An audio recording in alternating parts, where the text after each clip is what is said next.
dans un environnement en constante évolution. Il est également essentiel de reconnaître les liens indissociables entre santé, environnement et alimentation, tels que présentés dans le rapport Nexus de l'IPBES, qui met en lumière comment la dégradation de l'environnement et la perte de biodiversité affectent directement la santé humaine et la sécurité alimentaire. Ainsi, nous devons désiloter nos approches et adopter une vision holistique pour relever ces défis interdépendants. Pour conclure, je souhaite lancer un appel à la Fondation pour la recherche sur la biodiversité afin que nous intégrions ensemble davantage les enjeux économiques et sociaux dans les travaux relatifs à la biodiversité. Ensemble, nous pouvons faire la différence et bâtir un avenir durable pour tous. Donc, merci pour votre attention et je souhaite à tous une matinée riche en échanges et en idées inspirantes.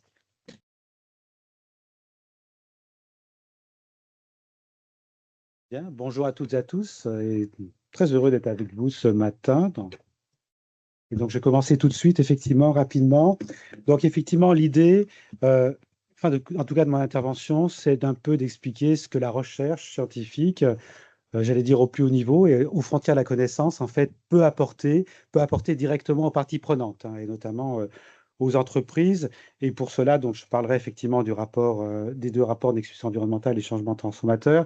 Donc, la FRB, très brièvement, hein, créée après le Grenelle de l'environnement. Alors, je ne sais pas si vous voyez, donc l'ensemble de nos organismes fondateurs, hein, depuis le ministère de la Recherche jusqu'à LVMH et l'OFB, l'IRD et l'ensemble des organismes publics de recherche. Voilà, ça c'est le membre de nos conseils d'administration sous la houlette de qui nous travaillons et nous fixons nos tâches et nous choisissons effectivement ce que nous essayons de faire. Voilà. Alors, tout de suite, pour commencer donc, sur le rapport Nexus environnemental, donc, ces deux rapports qui ont donc été adoptés en décembre dernier, hein, lors de la plénière de l'IPBES. Et donc, le rapport Nexus, en fait, l'idée, alors, la notion de Nexus, donc c'est l'anglais, hein, ça veut dire entrelacement, enfin, c'est un terme qui vient du français, qui est allé en anglais ensuite, hein, vous savez sans doute. Parfois, souvent, les termes anglais, en fait, sont des termes qui viennent du français, voire du vieux français. Donc, Nexus, très, très classiquement, c'est la liaison des arguments, des motifs environnementaux, alimentation, santé et eau. Dans la terminologie de l'IPBES, il y a deux enjeux qui sont ajoutés, c'est biodiversité et climat, en expliquant que ces 5 enjeux, effectivement, sont intrinsèquement liés et que ça n'a pas beaucoup de sens de traiter l'un indépendamment, voire contre les autres. Voilà. Ça, c'est une conclusion qui est un peu triviale, hein, du rapport. Vous me diriez pourquoi réunir 3 ans d'experts, une centaine d'experts pour arriver à cette conclusion. C'est effectivement pas... Voilà, on s'en doutait un peu. Cela étant, bon, il regarde les dynamiques passées, hein, notamment les dynamiques, comment justement les dynamiques climat, biodiversité, eau, santé, agriculture sont liées et s'opposent. Et qu'est-ce qui pourrait se passer dans le futur? Par exemple, si on décidait que la priorité, c'était la production alimentaire, toutes les conséquences très négatives que seraient sur la biodiversité et le climat. Donc, bien que ça soit un peu trivial quand on est dans cette salle, on voit bien que dès qu'on sort de cette salle, en fait, dans le débat public, ça ne l'est pas autant que cela, quand on voit notamment les discussions sur les politiques publiques, voire la géopolitique. Voilà. Alors, ce qui est plus important, je pense, pour vous, c'est une partie du rapport qui s'appelle la notion d'option de réponse. Alors, on peut appeler ça aussi réponse type. Donc, ça, c'est le chapitre 5. Alors, qu'est-ce que cette notion d'option de réponse? C'est un concept un peu flou, mais comme les concepts flous sont souvent importants dans le domaine environnemental, une option de réponse, c'est ce que propose une politique publique, une stratégie d'entreprise, un mouvement social. Vous voyez, on voit bien que sur l'environnement, il y a différentes propositions qui viennent tantôt du monde public, tantôt du monde privé, tantôt de la société civile, et que souvent, ces options, elles se ressemblent. Simplement, le monde privé va le formater d'une certaine manière, les mouvements sociaux d'une autre manière. Et donc, ce qu'a fait, qui est très important, l'IPBES, c'est d'essayer de faire une espèce de typologie, hein, qui en fait, indépendamment du monde public-privé, rejoint justement, essaye de classer l'ensemble des initiatives qui existent, notamment du monde privé. Voilà. Alors, ces réponses types, donc par exemple, une qui est l'énergie solaire, j'y reviendrai sur l'énergie solaire, avec notamment l'idée qu'il faut améliorer la qualité de cette réponse, les régimes alimentaires et sains. Il y a intensification durable et agroécologie, j'y reviendrai peut-être, hein, donc deux manières distinctes de considérer les relations agriculture-biodiversité ou agriculture et environnement. Une autre chose qu'ils font dans l'ensemble de ces réponses types qu'ils ont répertoriées, c'est de les distinguer par des critères. C'est-à-dire finalement, quelles sont les ambitions? Est-ce que votre ambition, elle est grande sur le plan spatial? Par exemple, la restauration des mangroves, ça va être assez réduit sur le plan spatial. contrairement à l'agriculture qui va concerner évidemment de grandes surfaces? Quelle est l'échelle temporelle? Est-ce que l'action que vous proposez, elle aura des effets bénéfiques immédiats, par exemple la protection des espaces, ou bien est-ce que c'est à terme pour changer les logiques systémiques? Typiquement, la comptabilité capitale naturelle, ce n'est pas une action qui aura un effet bénéfique tout de suite, hein, mais par contre, qui peut avoir des effets extrêmement importants à moyen terme. Voilà. Donc, il faut bien distinguer parce que parfois, on demande, il faut que votre action ait des effets positifs immédiats. Et ça, évidemment, on sait bien que ce n'est pas forcément évident, notamment lorsqu'on travaille à un niveau global, hein, que ça soit économique ou politique. Il y a l'acceptabilité sociale, l'alignement en priorité politique, ce qui n'est pas tout à fait la même chose, hein. Par exemple, typiquement, l'agroécologie, forte acceptabilité sociale, pas du tout alignée aux politiques publiques. Vous voyez, il y a des tensions entre les deux.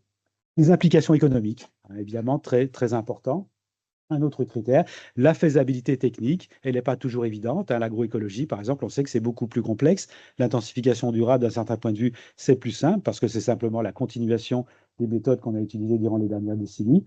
L'équité, qui devient un critère de plus en plus important. Et puis, bon, l'alignement, ça, je passerai au cadre international. Et le pouvoir transformateur, c'est aussi, je pense que notamment dans les stratégies à moyen et à long terme des entreprises, ça peut être quelque chose qui peut avoir son importance. Je reviendrai sans doute à la fin. Voilà.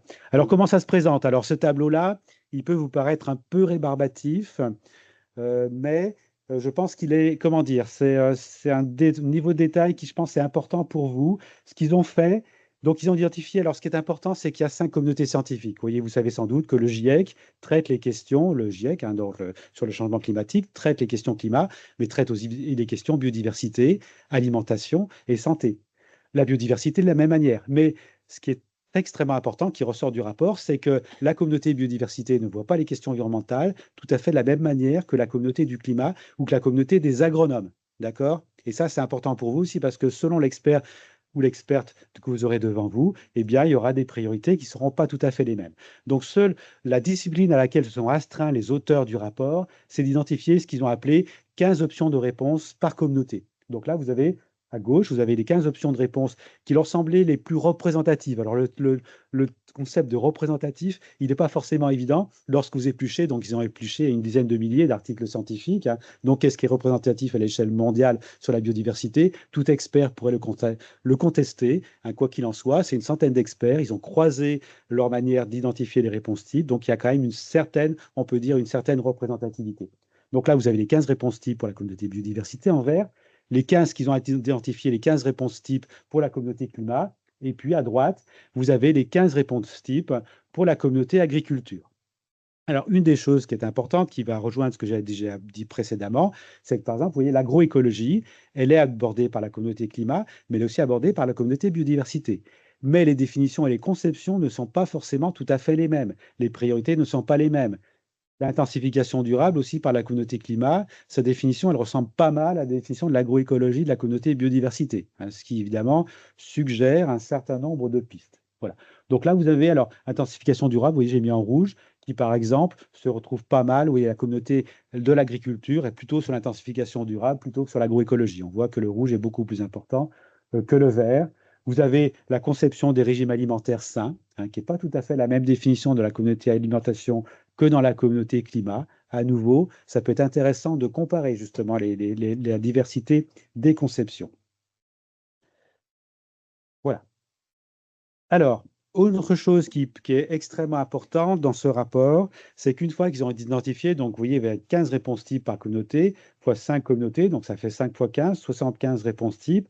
Ensuite, ces 75 réponses types, après les avoir décortiquées, hein, analysées, ils les ont reclassées, ils sont parvenus, on peut dire, à les classer en 9, voire 10 catégories. 10 catégories, et ces 10 catégories, eh bien, ça peut correspondre en fait à 10 manières d'aborder les questions environnementales. D'accord? Donc, ça vous donne aussi une vision un peu synthétique, hein, des choses, c'est-à-dire que chaque fois qu'on vous propose en fait une proposition environnementale, eh bien, éventuellement, vous avez un système de classification.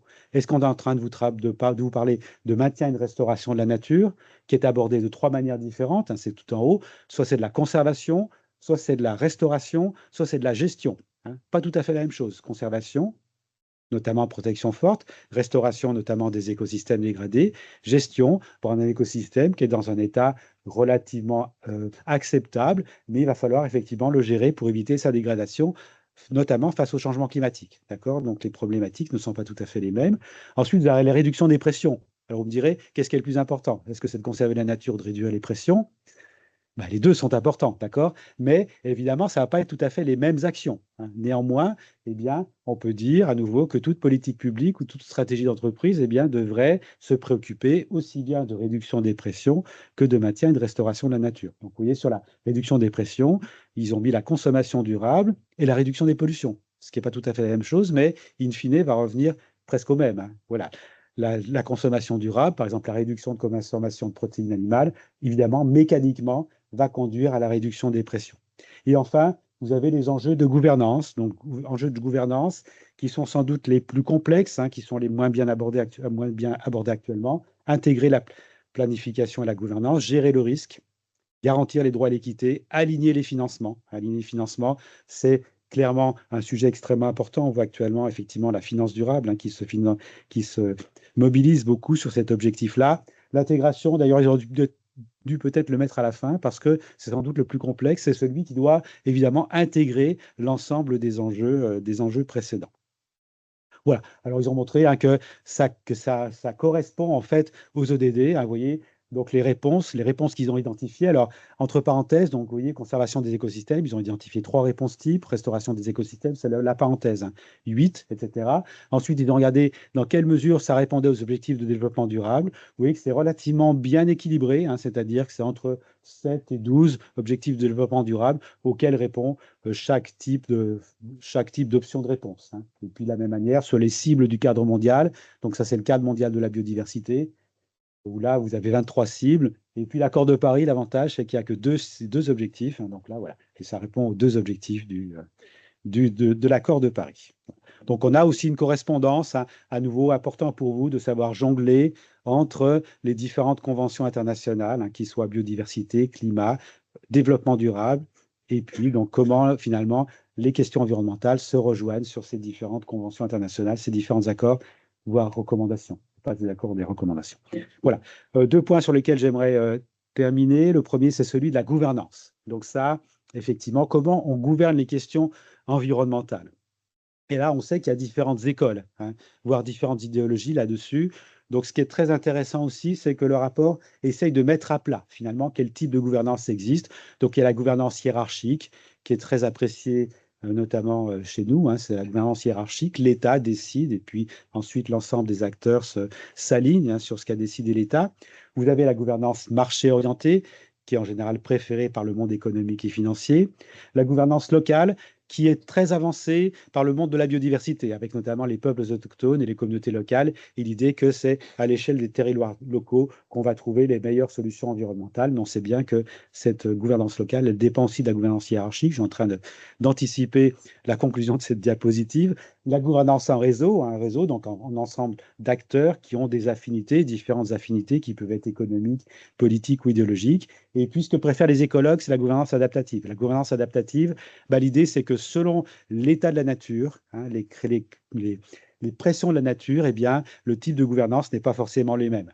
Gouvernance peut y avoir une gouvernance d'urgence, parce qu'effectivement, les questions de nature sont en train de devenir très prégnantes, ou bien vous avez encore des ressources de la nature qui seront très abondantes, et dans ce cas-là, le style de gouvernance que vous allez envisager n'est pas le même, hein. Donc ça, c'est toute la théorie de la résilience écologique. Je vous renvoie au Stockholm Resilience Center, notamment, qui est très intéressant sur cet aspect-là. Voilà. Et donc, la conclusion de ce chapitre 4, eh bien, c'est qu'il faut, plutôt que d'opposer ces modes de gouvernance, eh bien, parvenir à les combiner. Mais ça veut dire aussi, eh bien, que chaque partie prenante qui a une préférence pour un type de gouvernance, eh bien, doit sans doute tenir compte des autres modes de gouvernance. C'est-à-dire que s'opposer et expliquer qu'on a le meilleur mode de gouvernance, évidemment, risque d'être un peu stérile et risque d'être, en fait, de rentrer en tension de manière inutile avec d'autres modes de gouvernance qui ont chacun leur logique et leur légitimité, hein. Donc voilà, donc pensez à nouveau en réseau. Je pense que ça, c'est vraiment le message du rapport Nexus. Voilà. Et donc, très rapidement, sur le rapport changement transformateur. Donc, le rapport changement transformateur, l'idée de changement transformateur, hein, qui avait donc été proposé par l'IBES il y a maintenant quelques années, dans son rapport spécial en 2019, qui expliquait qu'après 3 décennies de politique environnementale, on n'avait pas stoppé le déclin de la biodiversité, donc il fallait changer de braquet, changer d'ambition, et qui expliquait qu'ils ont défini donc la notion de changement transformateur et organisation fondamentale, systémique des facteurs économiques, sociaux, technologiques, y compris les paradigmes, les objectifs et les valeurs. Donc ce rapport, les experts ont donc planché pendant 2 à 3 ans sur cette notion de changement transformateur. Donc il y a 2 choses qui me paraissent importantes dans ce rapport à extraire. La première, c'est que donc il faut des changements à la fois de vision, de structure sociale et de pratique. Et l'idée, c'est que si vous essayez d'avoir des changements seulement de structure sociale, changements seulement de pratique ou seulement de vision, ça ne va pas marcher. Parce que si vous essayez d'avoir des nouvelles pratiques avec d'anciennes structures sociales, avec d'anciennes visions, eh bien, vous avez une absence d'adaptation. D'accord? Et ça, on le constate. J'ai encore constaté récemment dans un débat sur les biotechnologies, c'est que quelque part, pourquoi pas les biotechnologies, mais quelque part, eh bien, pour quel type d'agriculture, vous voyez, et pour quel type de vision, c'est-à-dire qu'est-ce que l'on veut faire? Si on veut toujours produire plus, et notamment de protéines animales, les biotechnologies, ça ne marchera pas, vous voyez. Donc cette notion, on a de nouvelles pratiques, de nouvelles technologies, et ça, je pense que c'est extrêmement important, notamment pour le monde de l'entreprise.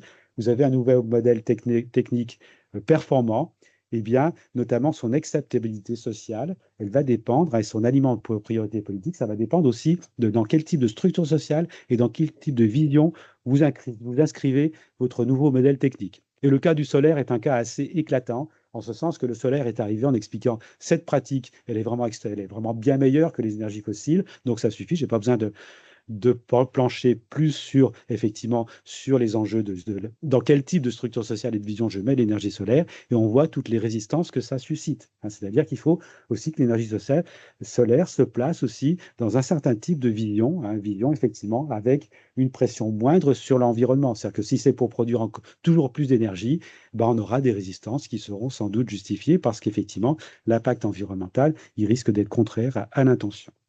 Et de ce point-là, j'insiste sur l'énergie solaire parce que, en l'occurrence, c'est relativement facile. Il y a l'écovoltaïque, notamment, en réduisant les impacts de l'agriculture, par exemple, où effectivement, on trouve un changement de vision de structure qui, sans doute, rend le solaire beaucoup plus intéressant qu'il ne peut l'être actuellement lorsqu'il s'oppose notamment à la nature.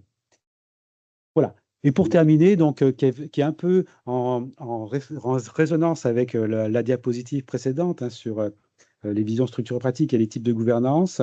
Ce qu'a fait aussi ce rapport, c'est qu'ils ont regardé les types de théories transformatrices. Parce qu'en fait, vous voyez, changement transformateur, les Lumières, en fait, c'était déjà l'idée de transformer la société. D'accord? Donc, il y a toute une pensée occidentale qui existe depuis 3 siècles sur effectivement cette notion de changement transformateur. Donc, ils ont essayé de faire un peu, ils ont recensé 63, je crois de mémoire, 63 théories transformatrices qui existent, au moins dans la pensée occidentale, depuis la pensée du marxisme, de la décroissance, de l'écoféminisme, etc. Et donc, ils en ont fait en 6 catégories. Je pense que ça, c'est important. Vous voyez, c'est comme la question de la gouvernance que l'on voit bien, c'est que dans les propositions, les mouvements sociaux, politiques publiques, eh bien, elles sont souvent assises de manière implicite sur un certain type de théorie transformatrice. Alors, l'objet n'est pas d'essayer de les classer, de dire il y a les bonnes et les mauvaises théories transformatrices. Par contre, pour entrer en dialogue avec les parties prenantes, eh bien, ça peut être important, extrêmement important, de voir sur quel type de théories transformatrices sont assises les propositions et de voir comment on peut effectivement, eh bien, si on ne partage pas la même théorie transformatrice, néanmoins, il y a des possibilités de dialogue. En tout cas, le monde universitaire fait dialoguer ces théories transformatrices depuis plusieurs décennies. Donc, si le monde universitaire en est capable, on peut penser que les parties prenantes en sont elles aussi capables. Voilà, donc très rapidement, vous avez les théories des sciences et techniques, vous voyez, typiquement la pensée d'Elon Musk, c'est-à-dire les techniques vont changer, révolutionner le monde, il n'y a pas besoin d'autre chose. Vous avez la pensée systémique à l'opposé, qui est plutôt la pensée d'écologie, la pensée du Stockholm Resilience Center, où effectivement, il faut négocier avec la nature. La pensée des structures sociales, typiquement la pensée marxiste, l'encapacitation des communautés qui est très proche, transformation des individus, l'audace aussi, typiquement, ou le confucianisme, c'est vraiment l'individu se transforme de manière interne, d'accord?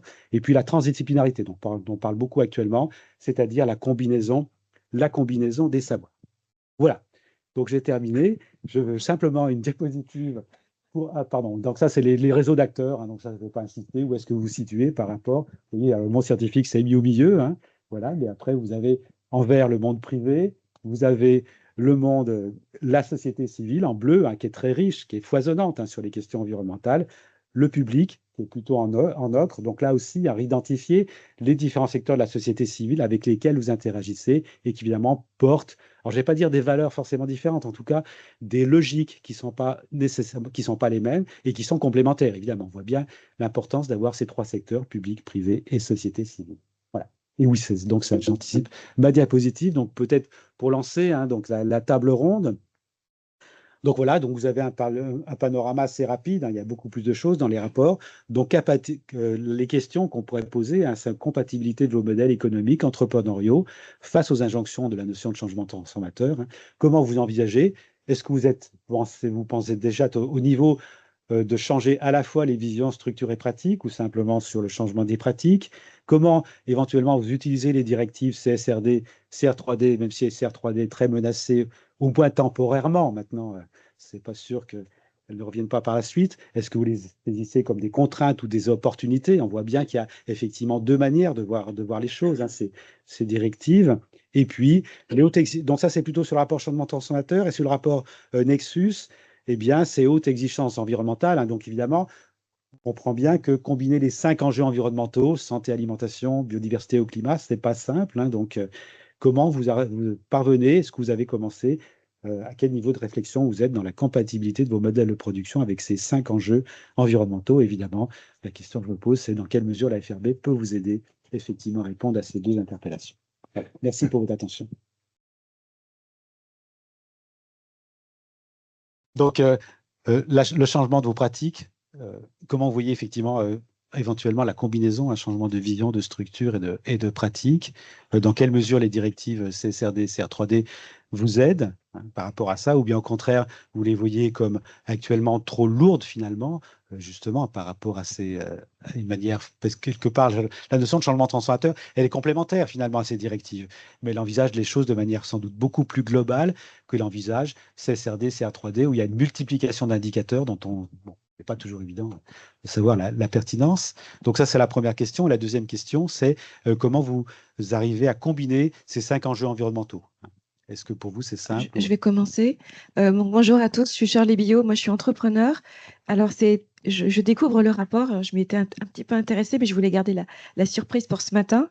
Et en fait, je suis assez contente au final de ce que je fais depuis 15 ans, parce que cette approche holistique de mon activité, je vais vous expliquer ce que je fais. Finalement, je me rends compte que j'avais intégré ces 5 piliers.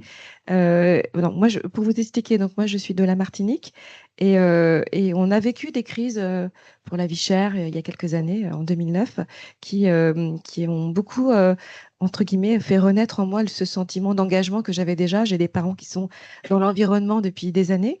Et en fait, on a des problématiques de changement climatique, on a des problématiques d'eau contaminée, et on a la biodiversité était devenue aussi un sujet intéressant parce que la France avait reconnu officiellement notre pharmacopée, qui était interdite depuis le Code noir, juste après.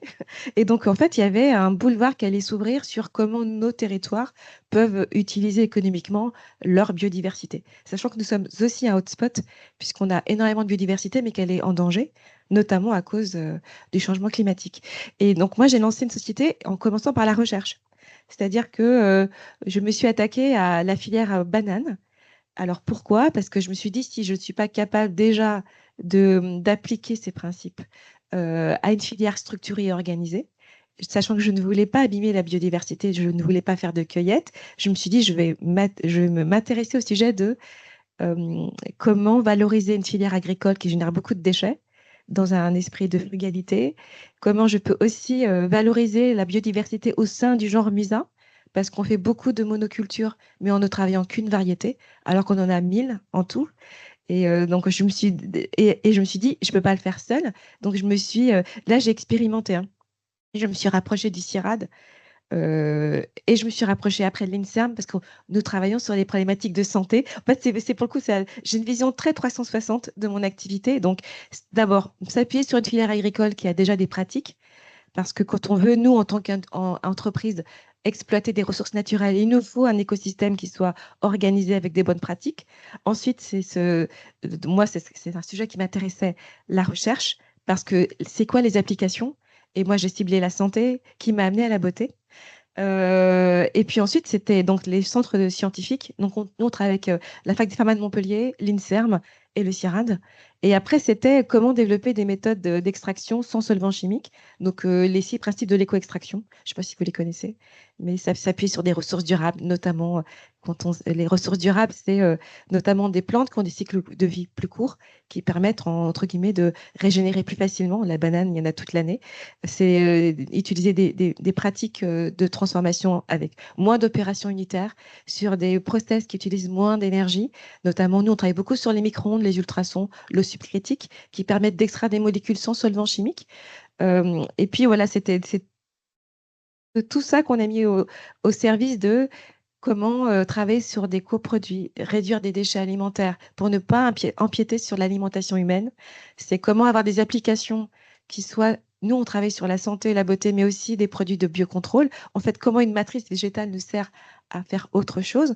On valorise d'autres variétés au sein du même genre, notamment des basanes roses, enfin bref, d'autres variétés. C'est beaucoup de sensibilisation. Alors après, juste pour finir, pour ne pas prendre la parole trop longtemps, ce qui est super important quand on veut faire ça en tant qu'entreprise, c'est d'avoir des soutiens publics. Donc, les politiques publiques sont très importantes. Je dirais que de mon point de vue, ce qui est difficile, c'est l'écosystème privé. Parce que moi, j'ai créé ma société comme ça, ex nihilo, en fait. Et ce qui est important quand on a des gros projets de recherche, nous, on a des gros projets de recherche. En plus, on est lauréat France 2030, ma première usine. On est la première entreprise d'outre-mer à avoir réussi l'appel à projet. Donc, l'État va nous financer 4,3 millions sur le coût de nos machines. Parce que la chimie verte, c'est des équipements coûteux, mais éco-responsables. C'est comment on trouve le financement privé. Parce que les fonds d'investissement sont pas tant quand même en réalité soutiennent peu finalement les initiatives réelles de biodiversité, de mon point de vue, hein. Et encore moins dans les Outre-mer, sachant que la biodiversité française, elle est en Outre-mer.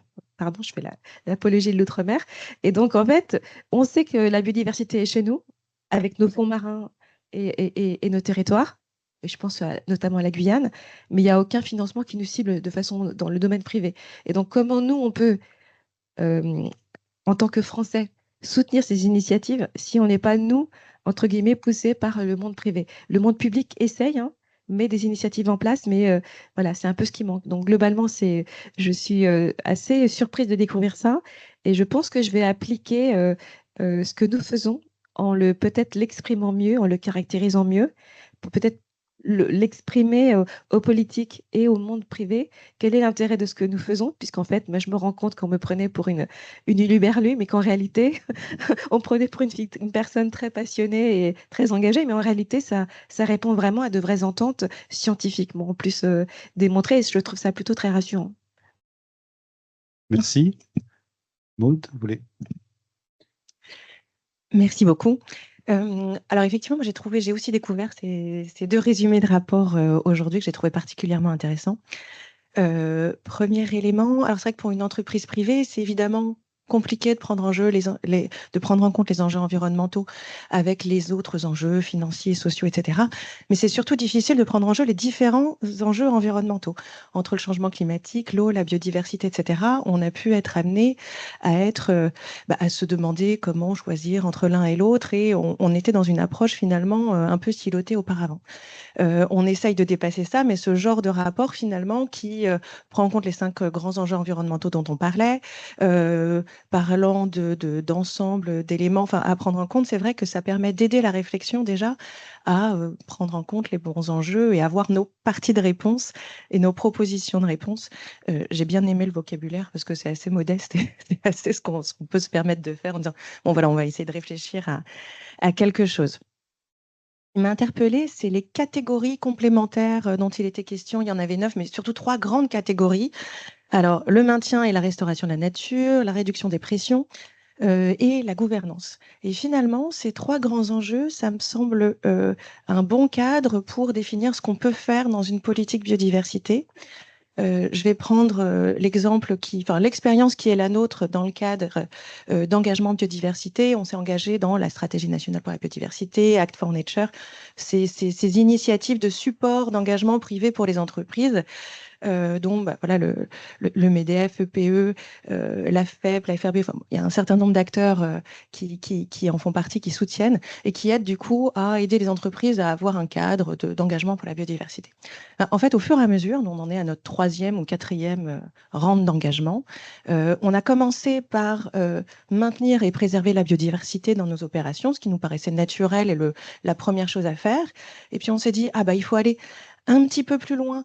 Il faut sans doute intégrer notre chaîne aval, et pour nous, c'est le secteur de la construction.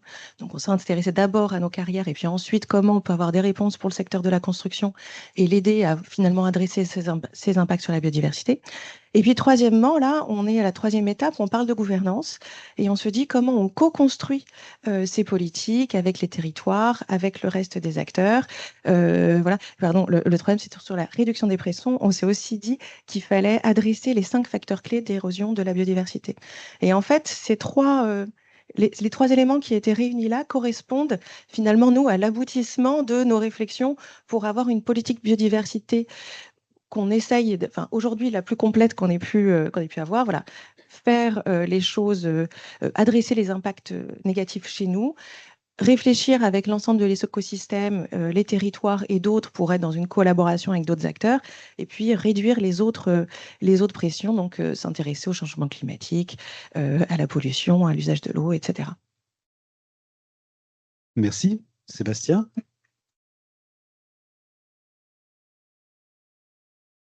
Oui, merci Denis. Donc merci pour cette synthèse que moi non plus, je n'avais pas pris connaissance intégralement des rapports, donc c'est quand même bien d'avoir une synthèse comme ça tout à fait pertinente. Je vais réagir sur un point de tes questions sur les binômes CSRD et CS3D. Pour 2 raisons. D'une part, parce que bon, c'est d'actualité quand même pour beaucoup d'entreprises, et d'autre part, parce que je trouve ça intéressant de les mettre en regard avec la présentation qui a précédé, parce que je suis convaincu que si les concepteurs de ces réglementations avaient mieux pris en compte ce type de rapport, c'est-à-dire avec un axe très fort sur le dialogue et sur les interconnexions, ces réglementations auraient été mieux pensées et on ne serait pas à la situation un peu de crispation sur lesquelles on est aujourd'hui. Donc, au-delà de contraintes et opportunités, pour moi, CSRD, c'est un peu un choix, pas forcément entre contraintes et opportunités, mais entre dialogue stratégique et pensum administratif. Bon, alors forcément, on est tous d'accord pour que ce soit plutôt le premier. Et CS3D, c'est plutôt dialogue ou affrontement. Je vais commencer par la CS3D, parce que c'est peut-être le plus simple. Je pense qu'initialement, la CS3D, c'était vraiment pensé pour justement prendre en compte ces interconnexions sur l'ensemble des chaînes de valeur. Et d'ailleurs, c'est un point que je crois que c'est au moment des gouvernances. J'ai trouvé, alors c'est peut-être plus détaillé dans le rapport, mais je pense que la gouvernance doit être vraiment pensée sur toute la chaîne de valeur. Donc là, il y avait une approche gouvernance très locale, comment gérer localement des effets biodiversité. Or, pour un certain nombre d'acteurs économiques, et typiquement les banques, la gouvernance, ça passe par les banques prêtent à des entreprises qui achètent des choses, qui l'achètent à l'autre bout du monde, etc. Et donc, toutes ces approches de gouvernance peuvent s'appliquer à chacun des acteurs de la chaîne de valeur. Et in fine, pour qu'une banque soit efficace dans son action au début, il faut vraiment que ça soit pensé sur toute la chaîne de valeur. Et donc, CS3D, initialement plutôt pensé en effet pour prendre en compte les impacts environnementaux sur l'ensemble de ces chaînes de valeur. Et malheureusement, ça a été un peu dévoyé parce que dans bien des cas, la CS3D, les rapports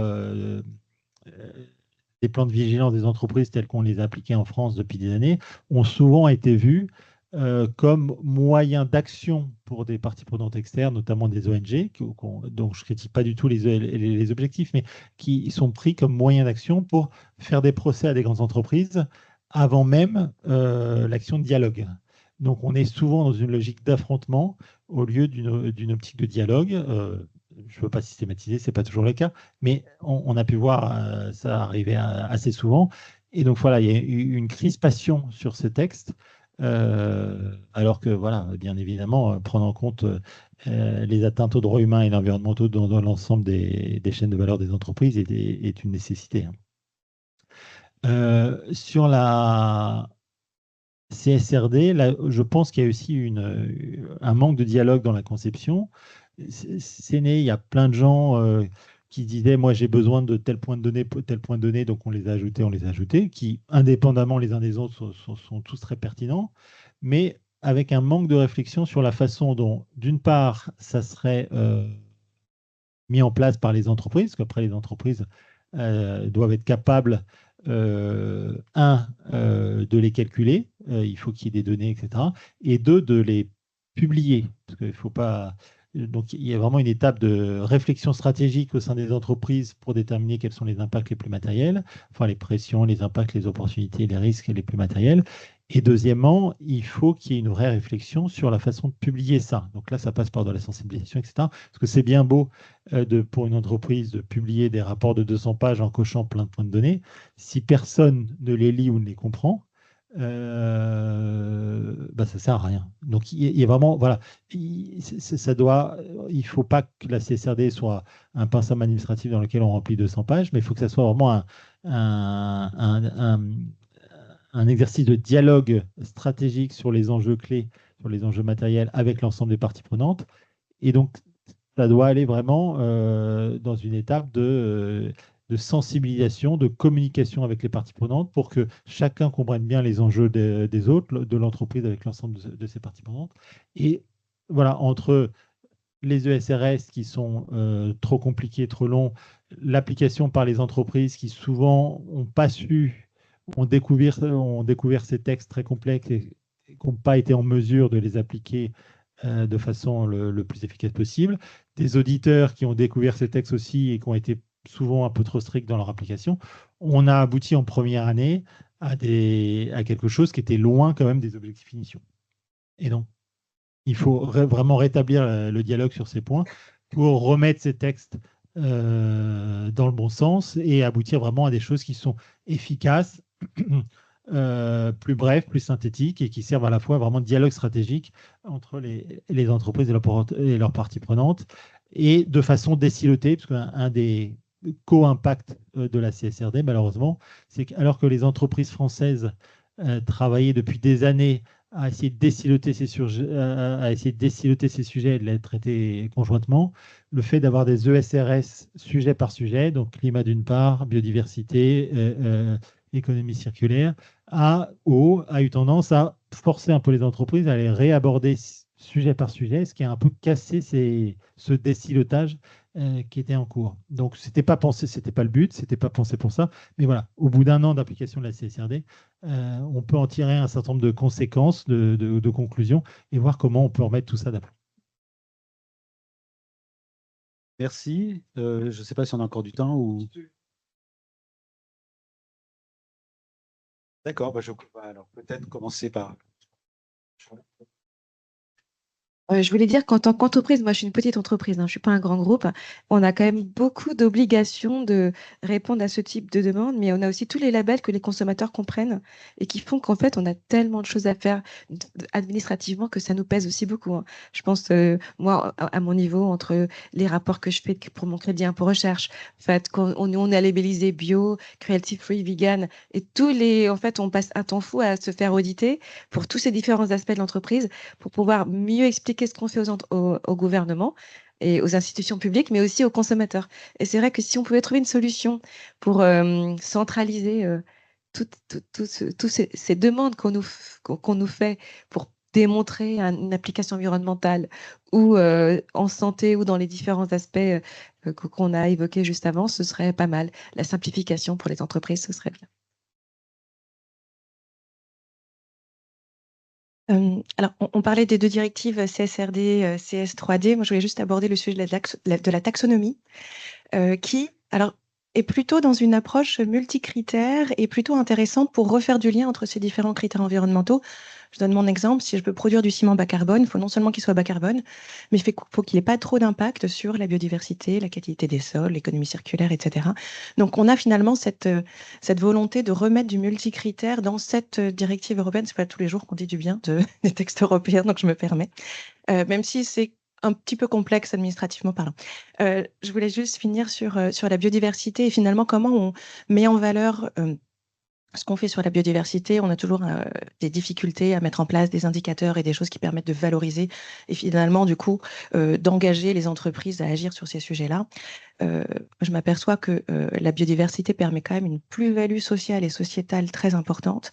C'est un axe de fierté pour les collaborateurs, c'est un enjeu de discussion avec les parties prenantes. Et tout ceci, même si c'est difficilement valorisable dans des indicateurs classiques financiers, a quand même une grande valeur pour l'entreprise parce que c'est des sujets de conversation dans le sens noble du terme et de coopération. Moi, je voudrais conclure avec le mot dialogue, parce qu'on voit bien que pour gérer toutes ces interconnexions, le dialogue entre parties prenantes est clé, et notamment avec un peu deux sous-conclusions rapidement. Tu l'as bien montré, toutes ces politiques doivent reposer sur des compromis. Il y a ces propositions de réponse, parfois elles cochent toutes les cases, elles sont positives sur tous les angles, mais parfois non. Donc il faut apprendre à dialoguer pour faire des compromis et pour trouver le compromis qui est le plus acceptable pour tous. Et c'est d'autant plus important que il y a un gros risque quand on gère la biodiversité, c'est d'essayer de vouloir faire comme pour le carbone et le CO2, avoir une approche purement quantitative avec un indicateur. Malheureusement, dans bien des cas, enfin malheureusement, je ne sais pas, mais enfin, en tout cas, dans bien des cas, je suis convaincu que c'est pas possible, parce qu'il y a des choses qu'on mesure mieux que d'autres, il y a des choses qu'on mesure pas du tout, etc. Et donc, pour avoir une vision un peu holistique et pouvoir gérer ces interconnexions et gérer ces nexus, on a besoin d'avoir une approche plus qualitative, fondée sur le dialogue. Il faut forcément s'appuyer sur les chiffres quand on en a et autant que possible, mais ne pas les déifier non plus et savoir s'appuyer sur ces chiffres, ces données quantitatives comme base, mais avoir une approche de dialogue constructif entre parties prenantes pour gérer ces compromis et prendre les bonnes décisions holistiques à la fin. Merci pour ces interventions. Alors, si je peux me permettre, moi j'ai l'impression que ce qui ressort, effectivement, c'est l'articulation entre le qualitatif et le quantitatif, c'est-à-dire que les deux sont nécessaires. Peut-être que la CSRD est allée trop rapidement sur le quantitatif et qu'il a fallu effectivement faire du qualitatif préalablement. Dans le domaine universitaire, cette opposition entre qualitatif et quantitatif, elle est très vive aussi, hein. Notamment, vous avez des disciplines qui sont plutôt sur le qualitatif et d'autres plutôt sur le quantitatif. Et donc là, je me demande si effectivement, il n'y a pas un véritable enjeu et sur lequel effectivement la recherche peut apporter quelque chose. Avec, j'ajouterai encore une couche, mais sur l'aspect qu'il faut que ça soit systémique. Mais c'est peut-être là effectivement que le qualitatif est fondamental pour effectivement que ça ait du sens sur le systémique. Et à ce moment-là, on peut rentrer dans le quantitatif, si je peux me permettre. Alors, merci à tous les quatre. Donc, c'est vrai qu'il nous apparaissait intéressant à l'issue déjà de cette présentation qui a été faite par Denis, donc de ces deux rapports, d'ouvrir une discussion multi-parties prenantes sur justement la manière dont on peut collectivement essayer de construire ces changements transformateurs, hein, qu'appelle l'IPBES. Et l'IPBES nous dit notamment que pour arriver à faire ces changements transformateurs, un acteur ne peut pas agir seul, il faut vraiment agir collectivement, que ce soit les citoyens, les gouvernements, les entreprises, les associations. Et donc là, on a à peu près un large panel ce matin. Et donc, peut-être avant et surtout par rapport à la situation aujourd'hui, c'est vrai que malheureusement, on constate que de plus en plus, alors qu'il faut aller vers ce dialogue multipartie prenante, on a une société qui a tendance à se refermer parfois sur elle-même, en tout cas certaines personnes qui se referment sur elles-mêmes. On a plutôt une tendance à polariser les positions et à avoir un peu plus de conflits, donc ce qui va quasiment à l'opposé de ce qu'il faudrait faire. Donc peut-être en ouverture, comment est-ce que vous percevez ces difficultés et cette difficulté de dialogue, et puis quelles solutions on peut envisager. Voilà, je ne sais pas si quelqu'un veut commencer ma première question de philo.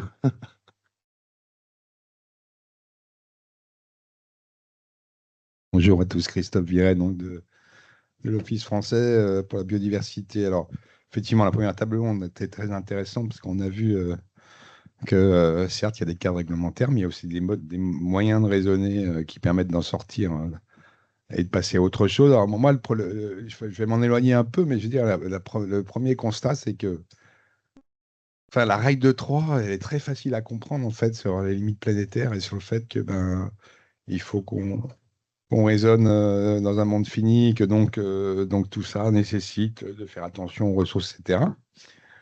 Et puis quand alors collectivement, elle est tout à fait évidente. Je pense que tout le monde peut le raisonner. On connaît tous le jour du dépassement, etc. Et puis dès lors qu'on passe à des degrés, soit celui du champ d'entreprise ou de l'individu, eh ben, on s'aperçoit qu'on peut être un peu perdu pour non seulement prendre conscience de ça, mais aussi passer à l'action. Donc ça, c'est le premier sujet, moi, qui me surprend toujours.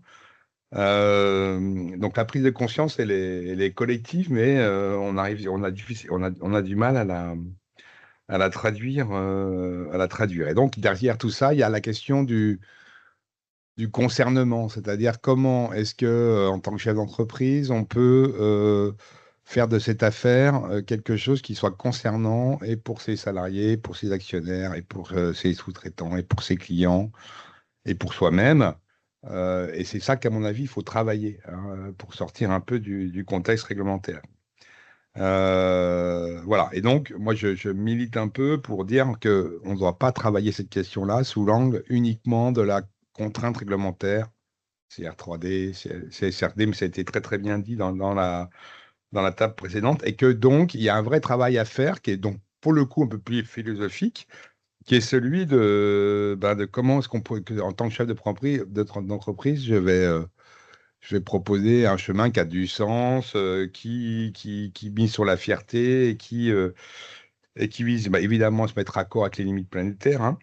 Voilà. Et donc, je pense que c'est très important et que de ce point de vue-là, on va le voir, mais j'aurai l'occasion d'en reparler. Aujourd'hui, il y a des outils pas si compliqués que ça en termes de diagnostic pour faire l'état des lieux, pour regarder comment est-ce que je me mets un peu raccord avec ces questions.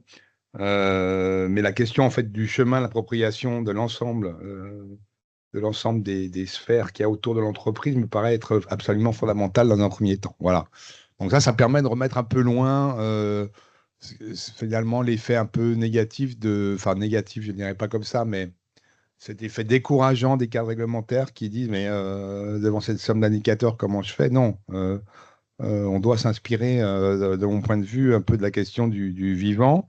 Et alors, il y a cette approche, un peu de vision inspirante de ce que nous raconte le vivant, finalement. Parce que, enfin, moi, je dis, on peut sortir d'une vision complètement utilitariste et technique.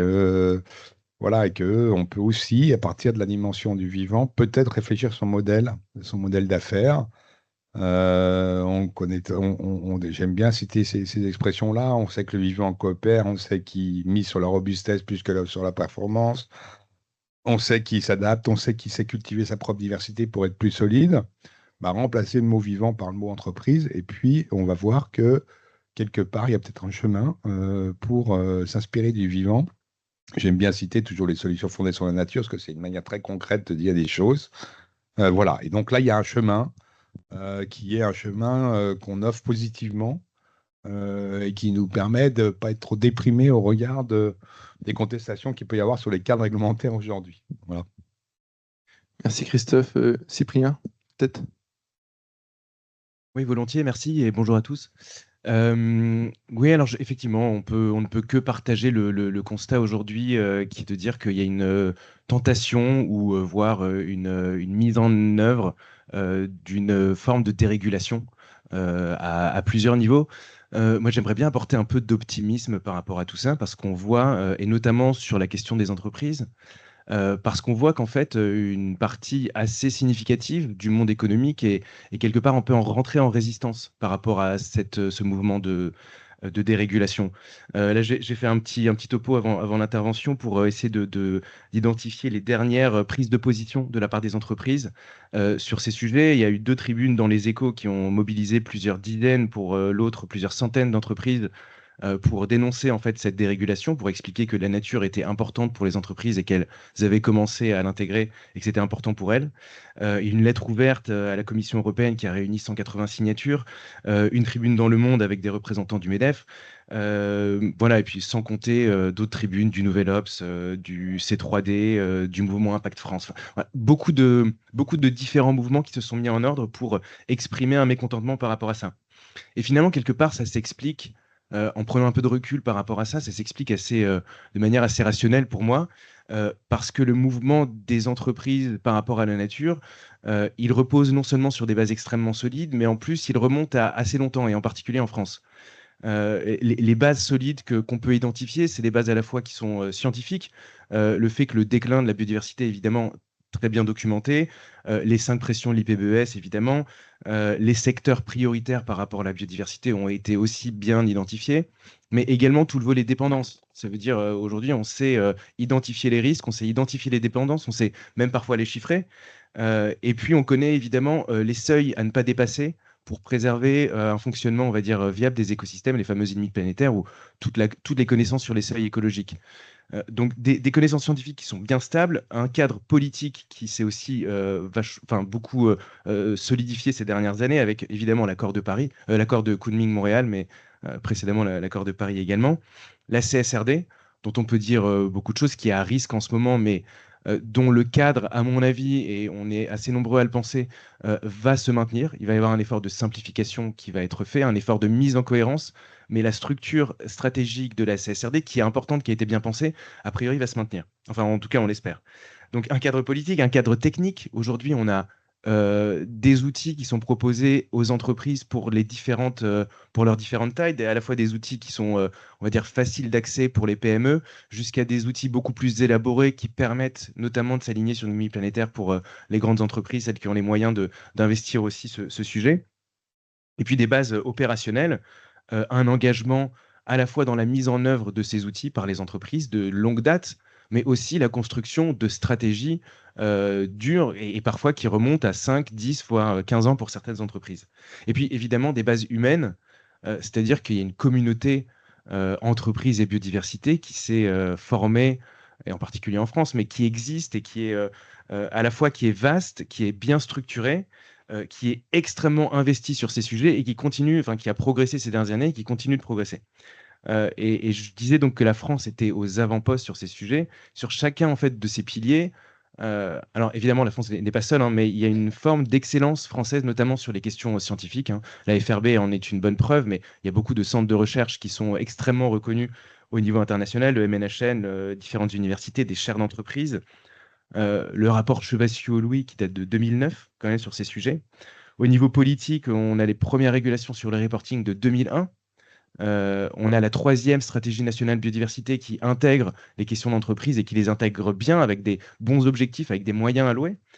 Au niveau technique, on n'a évidemment pas à rougir. On a des instruments nationaux, mais aussi on s'inscrit, évidemment, le DIAC biodiversité de la BPI et de l'OFB qui est sorti récemment pour les PME, Acte biodiversité de l'ADEME plus récemment, et puis la France s'inscrit aussi dans la conception de cadres internationaux et a une très très bonne place là-dedans.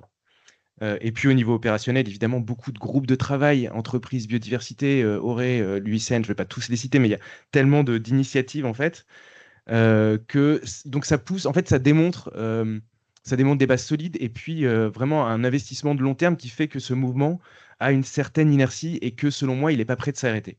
Ça, on va dire que c'est un peu théorique et que ça peut reposer sur de la pensée positive, de la pensée autoréalisatrice, le fameux wishful thinking. Donc mais au niveau empirique, en fait, on le voit aussi. On a les prises de position, bien sûr, mais on a aussi une multiplication des événements, à la fois une multiplication des événements, mais aussi du public qui vient à ces événements. Ces derniers mois, on voit qu'il y a une véritable émulation.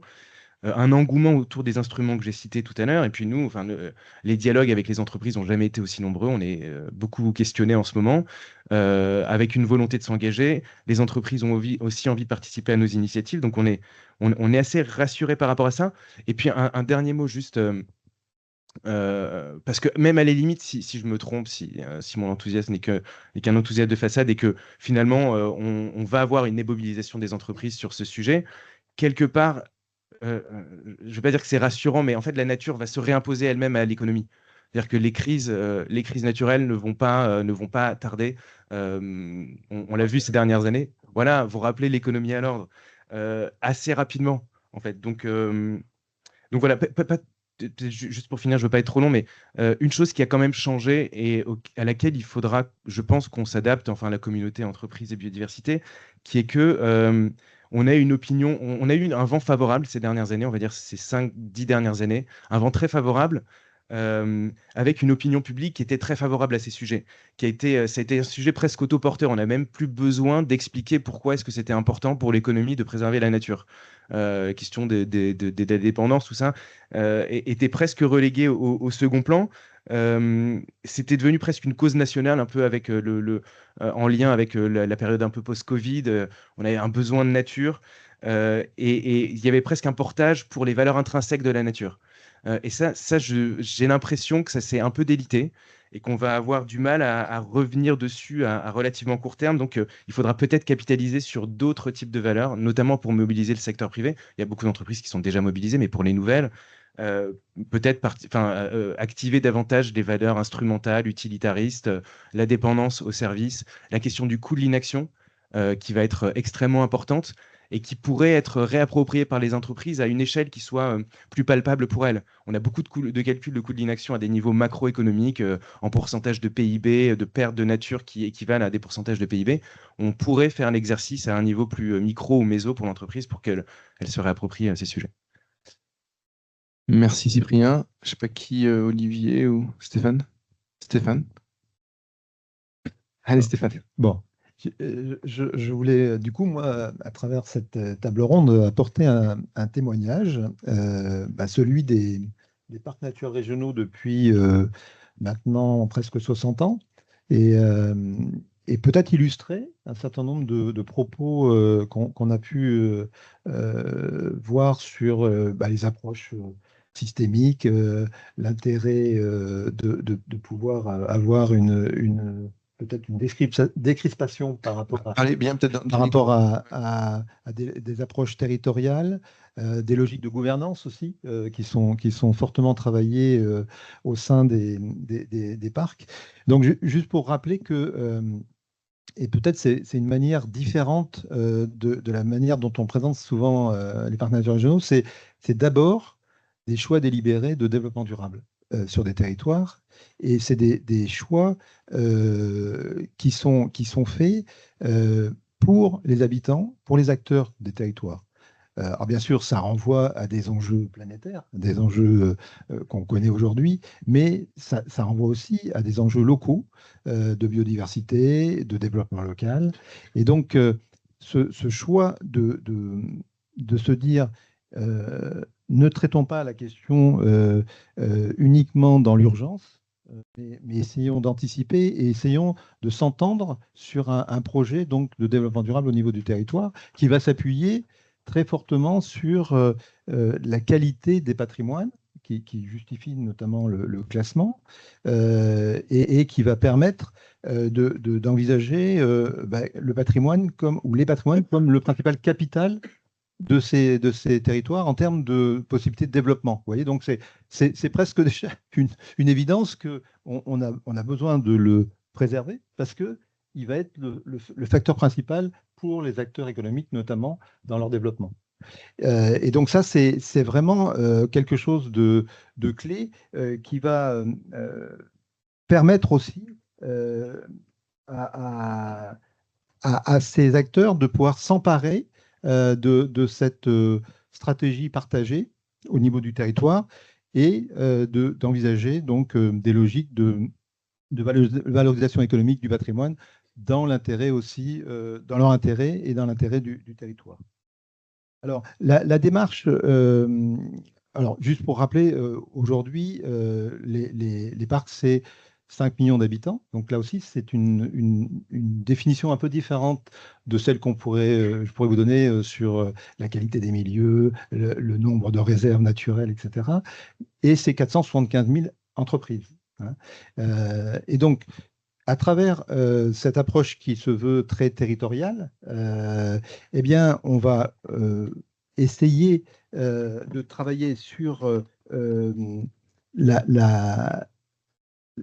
fait de pouvoir dépasser un certain nombre de logiques classiques, des logiques sectorielles, des logiques réglementaires, pour aller vers le contractuel. On va expérimenter. L'État nous demande, en tant que parc, de tester des méthodes, des outils nouveaux, des approches nouvelles. Donc voilà, ça c'est le propre de cette approche territoriale. Ça va permettre, je pense, plus facilement de travailler ensemble, d'imaginer le territoire sur lequel on vit. C'est-à-dire que là, on n'est pas sur du macro, on n'est pas sur du conceptuel, on est sur un territoire sur lequel on habite, on vit, on travaille, on embauche et on produit. Et donc, c'est vraiment sur cette base-là qu'on va pouvoir nous animer, aller vers ces entreprises pour leur proposer des options en termes de valorisation du patrimoine. Et peut-être vous donner un exemple d'action qu'on mène, notamment avec Maë qui m'accompagne aujourd'hui. C'est une forme de challenge. C'est l'idée qu'on peut accompagner et valoriser des entreprises qui vont prendre en compte davantage la biodiversité tout au long de la chaîne de valeur de l'entreprise. Et donc, on va proposer à des parcs qui sont volontaires d'animer leur territoire, d'aller vers les entreprises, de voir avec elles comment elles se positionnent vis-à-vis de la biodiversité, quel est l'impact, quelle est la dépendance vis-à-vis de la biodiversité, et de pouvoir les accompagner dans des plans d'action à partir du moment où elles auront connaissance de leur situation. Vous voyez ? Donc c'est vraiment ça l'idée d'un parc naturel régional, c'est de trouver des modes de travail beaucoup plus coopératifs, beaucoup plus partagés, dans des approches donc, qui se veulent vraiment territoriales. Et je pense qu'on a quand même déjà aujourd'hui quelques éléments intéressants, des résultats intéressants. Par exemple, on a mis en place avec elle une marque qui les valorise. Et on a aujourd'hui 2500 entreprises qui revendiquent leur appartenance au territoire par rapport à des pratiques et qui aujourd'hui sont satisfaites de pouvoir être différenciées, notamment sur leur marché. Merci beaucoup Stéphane. Peut-être Olivier, il faut préciser que Olivier, tu es coprésident c'est important. Comité biodiversité, et c'est à ce titre-là que tu es là. Oui, merci beaucoup. Merci pour l'invitation et merci à la FNTP pour nous accueillir aujourd'hui. Moi, je partage tout ce qui a été dit jusqu'à présent et je rejoins l'optimisme de Cyprien. Je pense que nous sommes actuellement dans une situation politique, vous le savez, au niveau international, national, qui est quand même particulièrement compliquée, très difficile à lire. Impossible d'en faire une lecture simple et compréhensible pour le commun des mortels. Mais pour autant, même si on constater qu'il y a quelques sorties de certains acteurs publics, de grands responsables, qui viennent fragiliser ou attaquer en tout cas le modèle du développement durable. Je veux croire qu'il n'est même pas fissuré actuellement. C'est-à-dire qu'on est sur une tendance quand même qui est assez forte, avec des choses qui sont ancrées dans les comportements, dans la société, dans le droit également, et que ce modèle de développement durable, qui répond à un vrai besoin de la part des populations, des parties prenantes, qui répond à des valeurs partagées, il va perdurer dans le long terme. Et donc, quelles que soient les attaques, quelle que soit la personne qui va porter ces attaques, fût-il le président d'une superpuissance internationale, je pense que c'est quelque chose qui va durer. Alors, une fois qu'on a dit ça, il faut bien avoir conscience après qu'on est quand même aussi sur actuellement un momentum politique, je dirais, au niveau national, qui est assez compliqué aussi à vivre parce que nous avons une situation que vous connaissez, différentes échéances électorales qui arrivent et une sorte de pression sur la part des acteurs, notamment des acteurs qui font le droit, qui est assez énorme.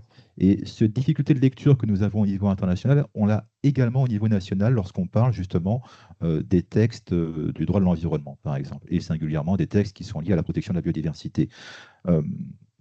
Très compliqué parce que finalement, pouvez avoir différents textes qui sont en lecture au Parlement et avec des sortes de querelles d'amendements ou des guerres d'amendements. Alors, on nous parle de réindustrialisation d'un côté, on nous parle de protection de l'environnement de l'autre, et on a cette polarisation. C'est-à-dire que il est très compliqué d'arriver à avoir une hauteur de vue suffisante et avoir une lecture correcte de la situation actuelle. Comment on en est arrivé là? Tout simplement parce que je pense qu'on a perdu cette faculté de dialogue qui était pourtant inscrite également dans les mœurs, qu'on avait réussi à instituer avec le Grenelle de l'environnement, qui avait perduré avec les conférences environnementales, avec différentes instances, hein, le CNTE, le CESE également, bien sûr, le CNB pour la biodiversité. Alors, ces instances, elles perdurent, mais elles sont peut-être moins écoutées qu'elles ne l'étaient à un moment, ou en tout cas, il y a un peu une perte de vitesse par rapport à cette capacité d'échanger entre les différents acteurs. Alors Sébastien a parlé tout à l'heure du mot compromis. Je pense que c'est un mot qui est important. Le mot conciliation également est important. Finalement, c'est ça, c'est arriver à faire un pas, aller vers l'autre, vers d'autres acteurs que nous connaissons en plus, hein, pour savoir quels sont les enjeux, quelles sont les positions qui sont défendues et comment est-ce qu'on peut arriver à un terrain d'entente. Et c'est assez facile parce qu'on l'a fait pendant des années. Donc pourquoi est-ce qu'actuellement, on a un moment de tension comme ça? C'est une vraie question. Je pense qu'on subit sans doute cette pression politique internationale, qu'elle est transcrite en France et qu'on a du mal un peu à s'en défaire. Mais les outils sont encore là. C'est à nous, je pense, de changer dans nos comportements, de retrouver un peu de raison pour aller vers l'autre et arriver à trouver finalement un terrain d'entente. Voilà, c'est ce que je voulais dire. Et je pense que le rapport donc, qui a été présenté par Denis et dont on avait eu un peu déjà eu une présentation au comité biodiversité du MEDEF. Donc, il est arrivé à un moment qui est vraiment clé parce que Nexus, ça a été dit, hein, c'est vraiment le lien, c'est l'interaction, c'est l'échange. Donc, ce n'est pas la violence, ce n'est pas le renfermement sur soi, mais c'est l'ouverture à l'autre et c'est le dialogue. Et c'est vraiment de ça qu'on a besoin actuellement. Merci, merci beaucoup. Peut-être parce que le temps a filé et on avait pris un petit peu de retard dès le début. Voilà, c'est vrai que moi j'apprécie, on vous a réunis pour à la fois montrer qu'on est tous capables de dialoguer et puis pour aussi essayer d'avoir une pensée positive dans un monde qui est pas forcément, qui ne l'est pas trop.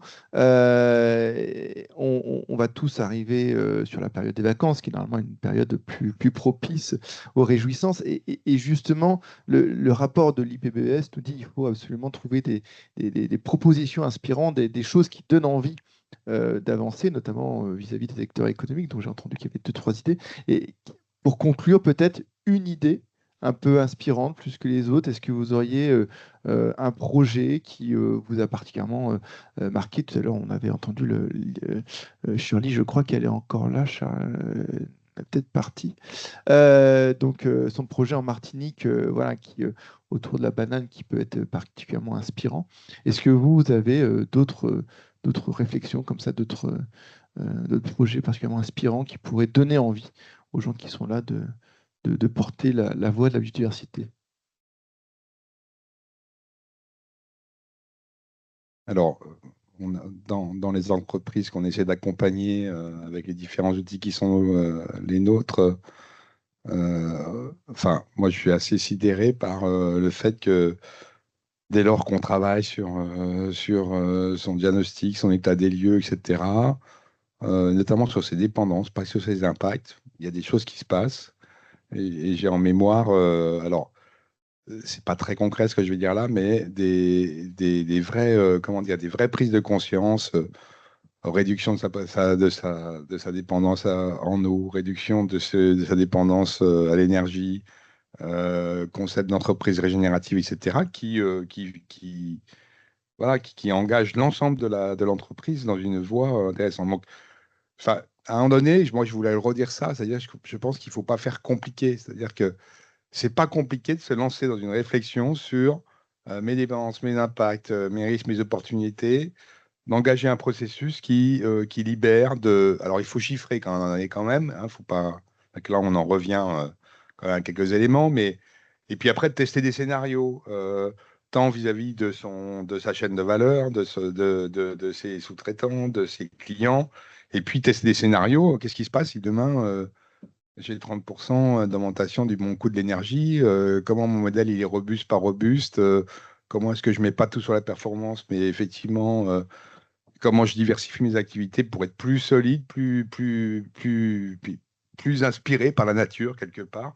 Tout ça, c'est des choses qui sont pas compliquées, je le répète, et qui sont à la portée de tous et qui font le chemin en fait.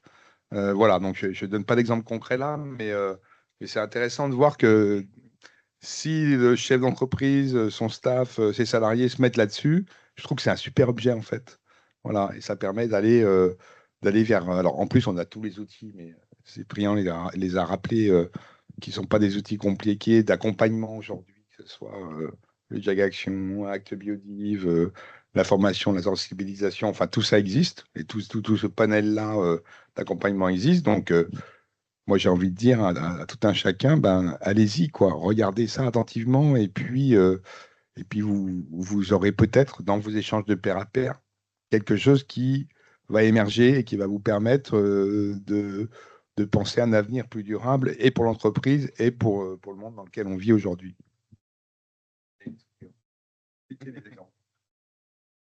Oh bah, non, c'est relativement facile parce que j'en ai un bon à partager, donc non, ça tombe très bien. On a lancé là récemment un projet qui nous tient particulièrement à cœur, dont on s'est demandé si c'était le bon moment pour le lancer. Tout était prêt, et donc fin 2024, et puis 2025. Bon, bah voilà, on connaît la situation on va dire, de détricotage de la régulation et de désinvestissement un petit peu quand même du monde économique. Donc, en tout cas en apparence, ou la tentation, on va dire. Et on s'est demandé, voilà, si un projet tel que ce projet, avec son ambition et avec son volet collaboratif, était arrivé au bon moment. Donc, c'est un projet qui est à la fois est collaboratif, qui mêle associatif, donc ONG, WWF, acteurs publics, l'OFB, et puis le secteur privé, avec le soutien en plus d'une collaboration de scientifiques autour du réseau SBTN, donc Science Based Targets Network.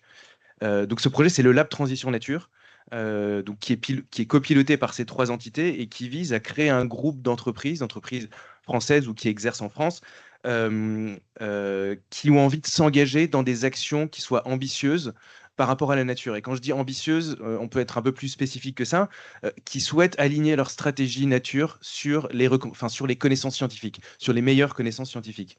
Donc, en d'autres termes, et pour le dire très rapidement, s'aligner sur les limites planétaires, les fameuses limites planétaires du Stockholm Resilience Center qui a été mentionné tout à l'heure, et on va dire les seuils écologiques d'un point de vue beaucoup plus général. Ça semble très ambitieux. En fait, il se trouve que c'est le juste niveau dont l'économie a réellement besoin si elle a envie d'être pérenne dans le temps, respecter les limites planétaires. C'est juste, en fait, c'est important de le rappeler, ça semble être une marche extrêmement ambitieuse. En fait, c'est vraiment ce dont on a besoin, juste faire en sorte que les écosystèmes soient fonctionnels et qu'ils puissent résister aux changements et aux perturbations.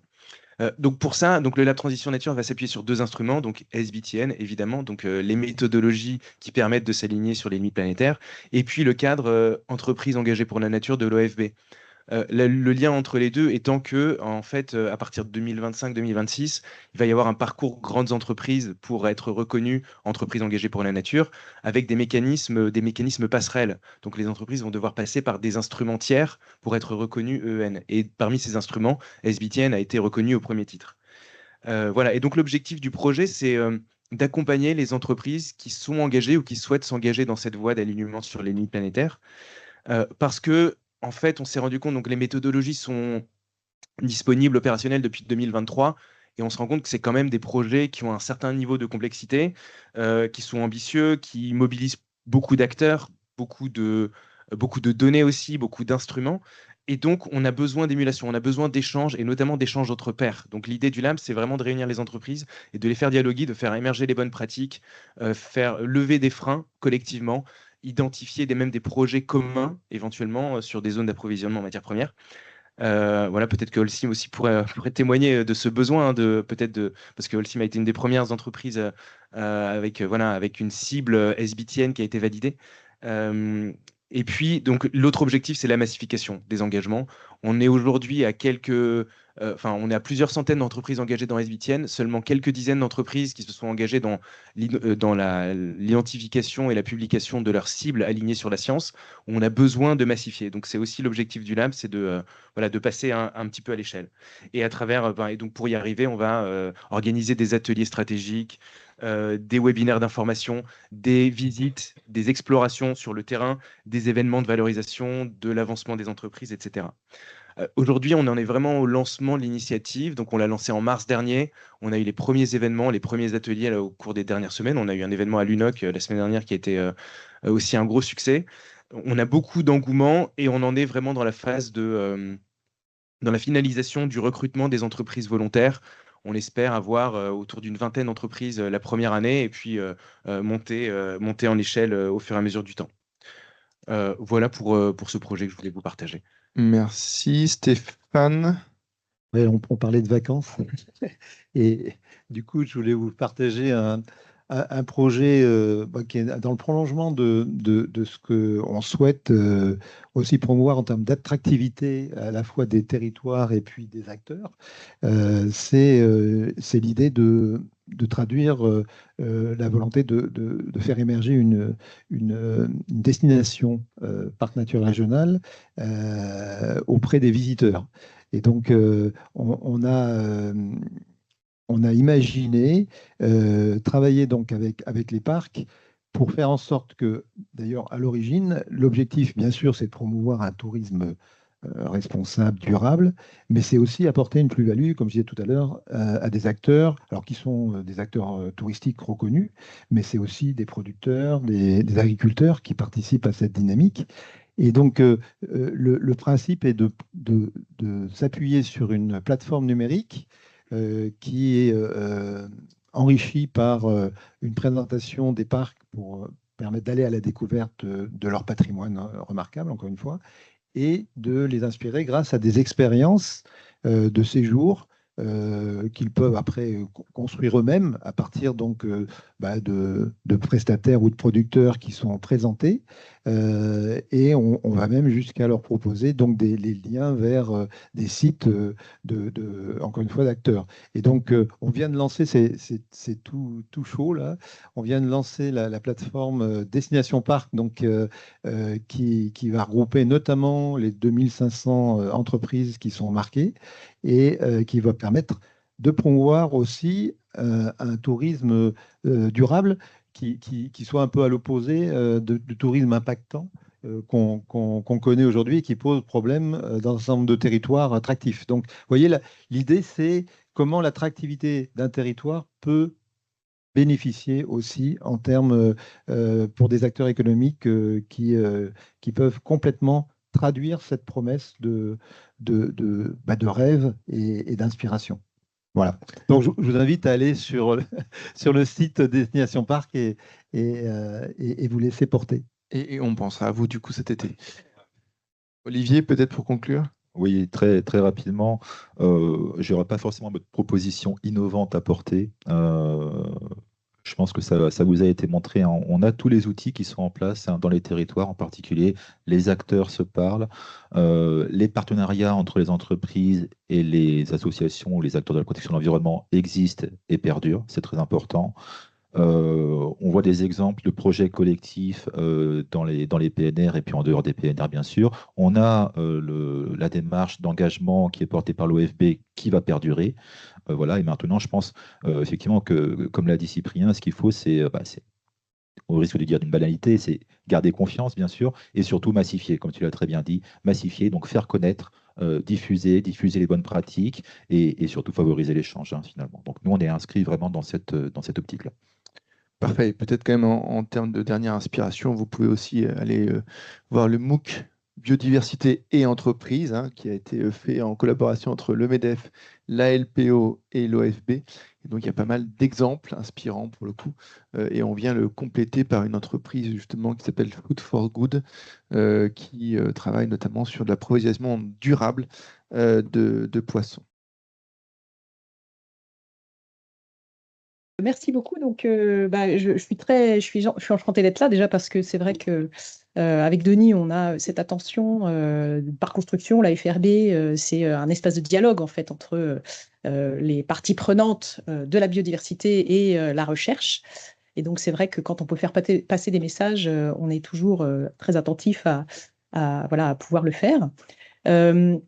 Alors, j'ai pris quelques notes. C'est vrai que c'était assez inspirant. Alors, je veux dire que mes notes ont évolué parce qu'au fur et à mesure que je trouvais une idée intéressante qui me venait, en fait, elle était souvent exprimée par les partenaires. Donc, je vais essayer voilà, de ressortir ce qui a été dit et qui me semble important. Je pense que ce qui nous réunit tous aujourd'hui, et vous n'êtes certainement pas les plus difficiles à convaincre, c'est la question que faire face à l'effondrement, aux diverses crises. Alors on parle, voilà, l'effondrement de la biodiversité, l'effondrement du climat, mais aussi l'effondrement peut-être de la cohésion sociale et de la capacité de dialogue. C'est un mot qui est souvent ressorti.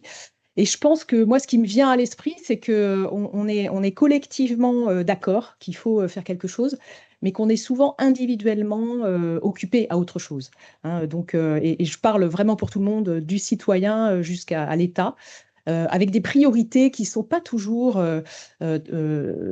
très diverses. Et je pense que ajouter des priorités à la priorité avec un grand P, ce serait déjà quelque chose qui pourrait induire un changement transformateur. Hein. C'est-à-dire, on a souvent un objectif, les entreprises ont un objectif, par exemple économique, mais accepter d'en avoir plusieurs et de rajouter des objectifs de préservation du vivant, par exemple, c'est intéressant. Je pense que les entreprises ont déjà commencé à le faire avec les objectifs sociaux et maintenant les objectifs environnementaux devraient peut-être pouvoir être placés au même niveau. Et ensuite, la deuxième question à laquelle il faudrait répondre, c'est que si on est collectivement d'accord, il ne faudrait pas qu'on soit individuellement démunis. Et donc, pour ça, je pense qu'il faut qu'on réussisse à construire des espaces de solutions.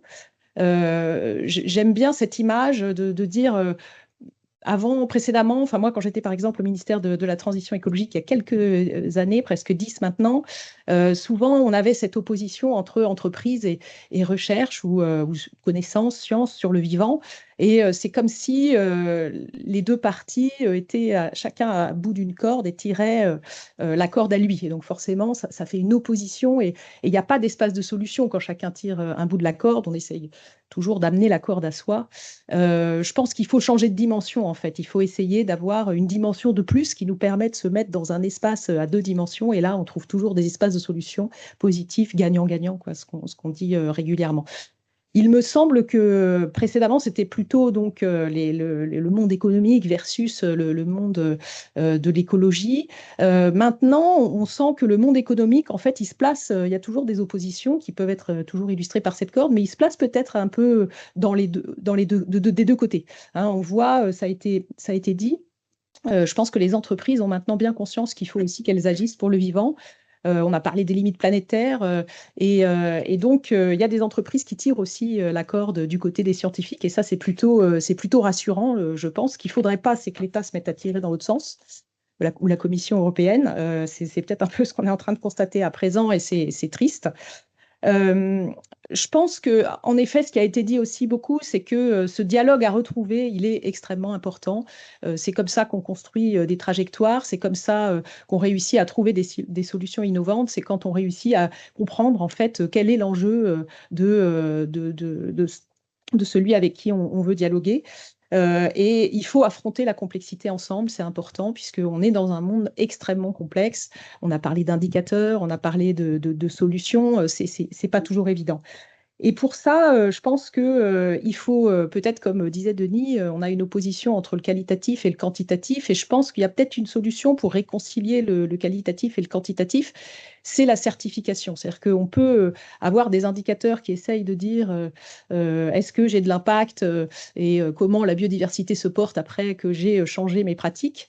Mais on peut aussi finalement, sans savoir vraiment ce qui arrive à la biodiversité dans cette espèce de boîte noire et cette complexité, hein, je vous rappelle qu'on connaît à peu près de 10 à 20% des êtres vivants, donc on a du mal en fait à définir ce qu'ils vont devenir après une action. Et je pense que du coup, certifier des pratiques pratiques, que ces pratiques soient favorables et qu'on puisse l'attester parce que la science, parce que la connaissance les ont évaluées et les ont finalement taguées favorables à la biodiversité, c'est déjà très important. Et je pense que ça permettrait d'appuyer l'action en fait collective, à la fois des entreprises, de l'État, mais aussi de la science, hein, pour essayer de voir comment faire pour aider à certifier. Et ça, c'est quelque chose qui me semble intéressant. On est en train de le faire via un projet avec le MNHN et Carbone 4 pour essayer de certifier des pratiques dans deux grands types de filières que sont la filière agricole en milieu tempéré et la forêt en milieu tempéré, pour pouvoir dire, voilà, comment, en fait, quelles sont les pratiques les plus favorables à la biodiversité et comment est-ce que finalement, en les mettant en œuvre, je peux quasiment les yeux fermés savoir que j'ai des actions positives. Donc ça me paraît intéressant à explorer. Et là, la recherche peut aider. Et ensuite, peut-être en conclusion, de dire que oui, en effet, il y aura des compromis, il y aura de la conciliation à faire pour essayer d'avancer tous dans le même sens. Mais je dirais, l'important, en fait, c'est de ne pas perdre espoir et peut-être de s'appuyer sur les exemples inspirants, on en a entendu quelques-uns ce matin, qui se passent déjà dans les territoires, les collaborations qui se passent déjà dans les territoires, et peut-être faire ce que j'appellerais de la microécologie, c'est-à-dire que le scientifique va vous donner des cadres de pensée, il va vous donner des éléments de réflexion, il va vous donner des évaluations ou des exemples qui correspondent au projet de recherche, mais à un moment, il faut opérationnaliser tout ça. Et c'est là où nous, à la FRB, on a développé le concept d'intermédiation, c'est-à-dire faire circuler en fait la connaissance, à la fois la connaissance scientifique vers les acteurs et la connaissance des acteurs vers les scientifiques, parce que ni les acteurs ni les scientifiques, à mon avis, ne peuvent répondre tout seuls à la question « qu'est-ce que je peux faire pour préserver le vivant ?» en même temps que d'avoir d'autres objectifs qui pourraient être des objectifs économiques pour les entreprises. Et donc cette microécologie, en fait, elle essaye de faire ça. Elle essaye de s'intéresser au processus économique, mais sur le territoire, pas simplement au niveau global ou au niveau mondial, parce que là, effectivement, on se sent un peu démunis. On est tous un peu responsables du problème, mais jamais majoritairement responsables. Et donc, ça appelle à l'inaction. Alors que si on regarde ce qui se passe sur le territoire proche de chez nous ou sur l'ensemble de la chaîne de valeur, à ce moment-là, on se sent un peu plus responsable. Et dans ce cas-là, il faut des solutions. Et le scientifique n'a pas la solution. La solution, elle est co-construite. Ça, j'en suis vraiment intimement persuadée, parce que le scientifique ne connaît pas les processus industriels et vous connaissez pas la science. Mais vous connaissez la science, mais je veux dire pas autant qu'un chercheur. Et donc, il faut que chacun prenne connaissance et ça peut uniquement se faire autour d'une table en dialoguant et en exposant les objectifs et les enjeux de chacune des parties prenantes. Voilà.